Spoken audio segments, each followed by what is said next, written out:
Saat Do Kyung membuka tirai bersamaan dengan kamera foto yang menyala, dia pun segera menutup kembali. Dia mengira bahwa mereka adalah pasangan kekasih yang sedang mengabadikan pose romantis.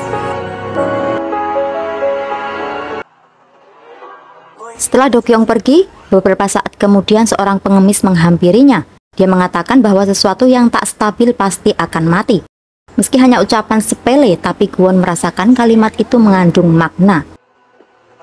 Sesampainya di rumah, mereka masih mencari tahu penyebab kekuatan Kwon yang tiba-tiba tak berfungsi. Pada saat itu juga barang-barang Kwon tiba. Dia sengaja meminta sekretarisnya untuk mengangkutnya kemari. Tak disangka barang-barang itu terlampau banyak hingga memenuhi ruangan. Do-hye pun marah dan tak terima. Mereka lantas bercekcok layaknya pasangan suami istri pada umumnya.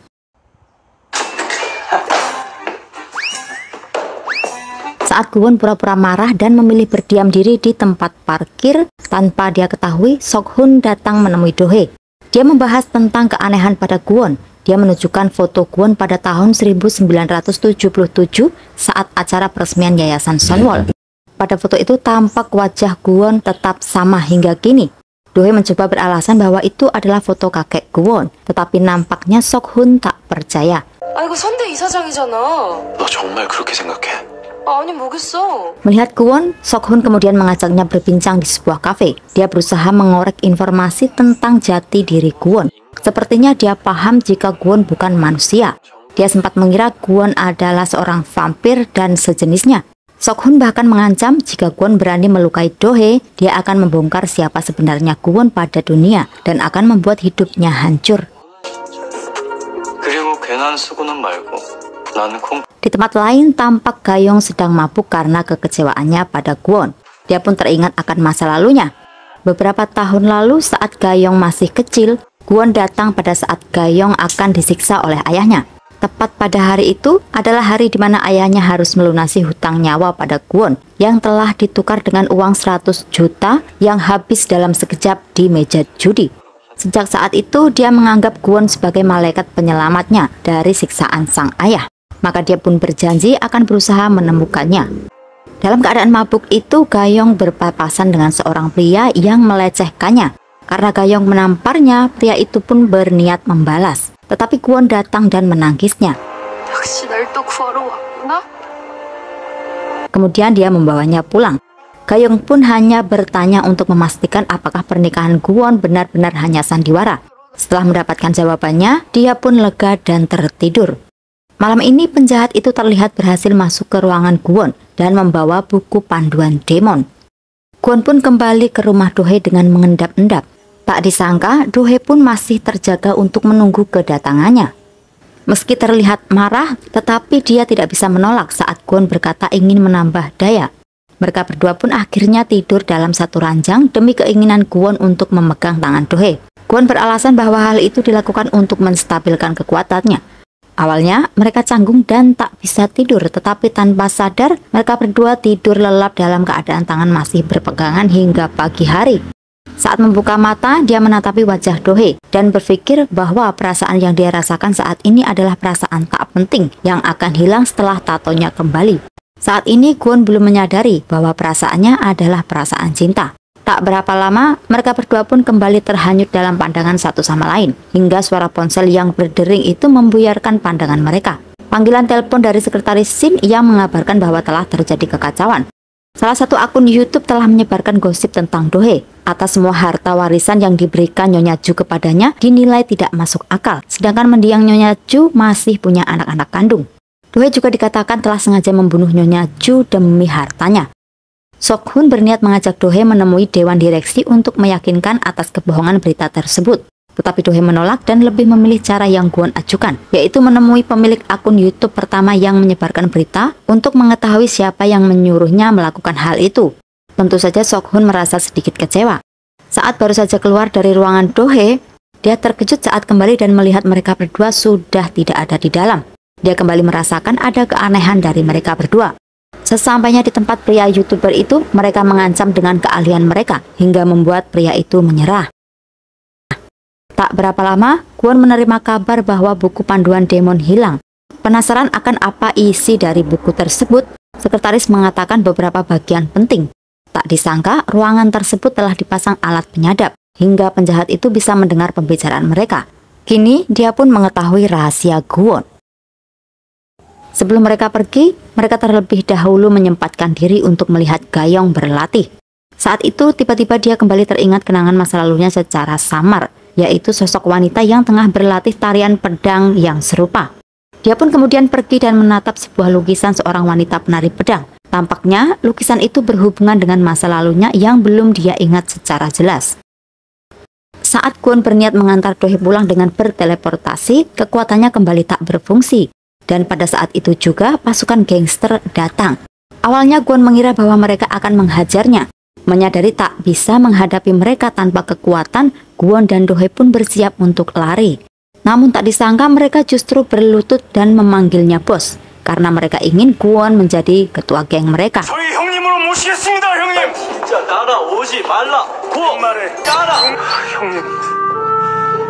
Penjahat itu memberikan informasi dan rahasia Gwon pada bosnya. Kemudian mereka berencana bahwa Gwon harus dibunuh saat tak bersama Do-hee agar tak bisa menggunakan kekuatannya. Malam ini Gwon telah bersiap menghadiri acara konferensi pers di yayasan miliknya. Tampaknya mereka berdua mulai tak ingin berjauhan terlalu lama. Gwon bahkan berjanji pada Do-hee akan pulang secepatnya. 빨리 와서 충전해야 되니까.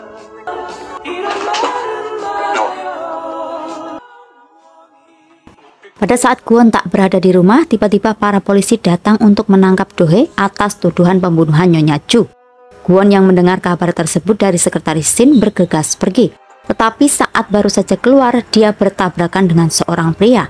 Ternyata pria itu adalah si penjahat. Dan Gwon baru menyadari bahwa pria itu telah menusuk dadanya. Dia pun terluka parah. 많이 아프시죠?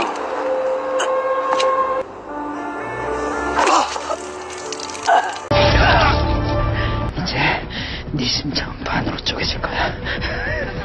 Beruntunglah sekretaris Park datang, tetapi si penjahat berhasil kabur. Gwon yang dalam kondisi bersimbah darah itu pun disaksikan oleh para wartawan. Setelah mendapatkan penanganan, dokter berkata kondisinya kritis. Diperkirakan bahwa Gwon tak akan sanggup bertahan. Do-hee yang mendengar kabar itu pun panik dan terus memohon pada inspektur untuk memberinya izin walau hanya sebentar. Sesampainya di sana, Do-hee dihadang oleh Gayong. Dia memaki dan menyalahkannya atas semua musibah yang menimpa Gwon.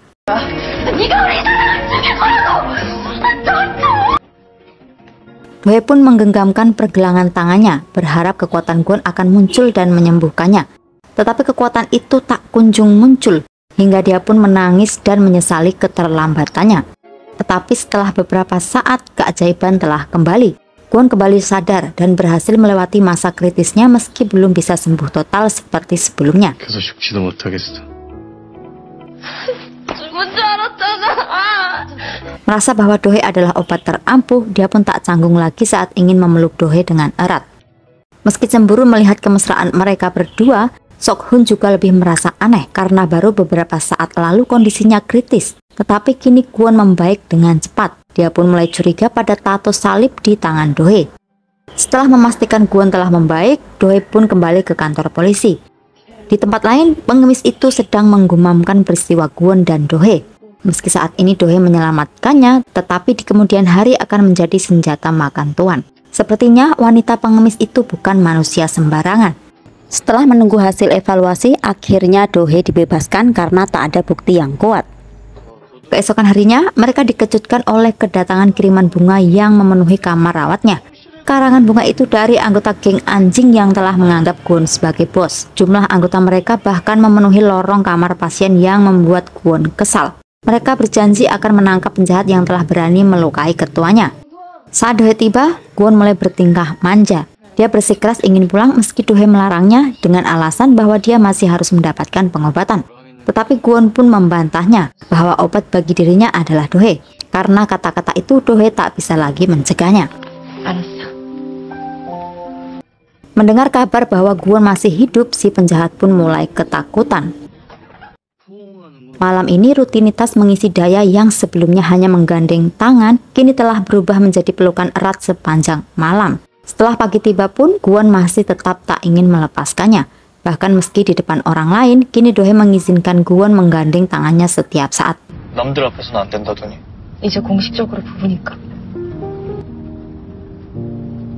Berita-berita di media tentang Dohee kini telah teratasi setelah YouTuber itu mengklarifikasi bahwa semua itu adalah kebohongan. Opini publik tentangnya berubah membaik setelah berita penusukan Kwon yang beredar. Untuk merayakan kepulangan Kwon, para staf sengaja mempersiapkan kue tart untuknya. Saat api lilin itu menyambar pita dan terbakar, tiba-tiba saja Kwon menjadi sangat ketakutan melihat api. Hal itu dimulai sejak dia mengalami mimpi buruk. Dalam mimpinya, sekujur tubuhnya terbakar di api membara. Hingga saat ini dia merasa bahwa mimpi itu sangat nyata. Bahkan panasnya api pun seolah dia rasakan.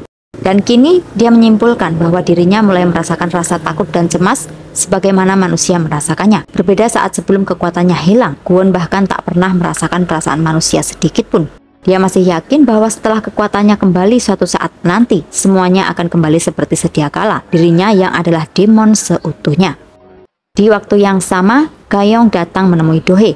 Dia mulai memprovokasi dan membuat Dohee gusar atas kata-kata yang dia ucapkan, menyalahkan serta menudingnya karena telah memanfaatkan Kwon hingga membuat nyawanya hampir melayang.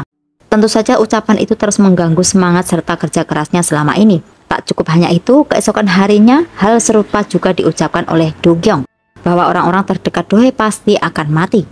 Tak ingin lagi kehilangan orang terdekatnya, Dohee memutuskan untuk mundur dan menyerah. Kwon yang mendampinginya pun terkejut. Dia bahkan meminta penjelasan tetapi Dohee tak jujur. Dia malah berkata bahwa semua ini karena Kwon yang lemah dan tak lagi bisa melindunginya. Kalimat itu sengaja Dohee ucapkan agar Kwon menjauhinya. Tetapi sebaliknya, setelah Sok-hun mengatakan alasan Dohee yang sebenarnya, Kwon pun bergegas mencarinya. 당신 또 다칠까 봐. Dia sempat tak mendapati Dohee di rumahnya, hingga akhirnya dia mendatangi rumah kaca milik mendiang Nyonya Ju. Kwon mengungkapkan bahwa dia ingin Dohee melanjutkan perjuangannya. Dia bahkan tak peduli jika harus kehilangan nyawa demi Dohee. Mulai hari ini, Kwon pun yakin, meski perasaannya pada Dohee akan membuatnya lemah dan remeh seperti manusia, dia akan menerima bahwa Dohee adalah takdirnya. 나를 낳지 않고 나약하게 만들지라도 거역할 수 없는 너라는 운명.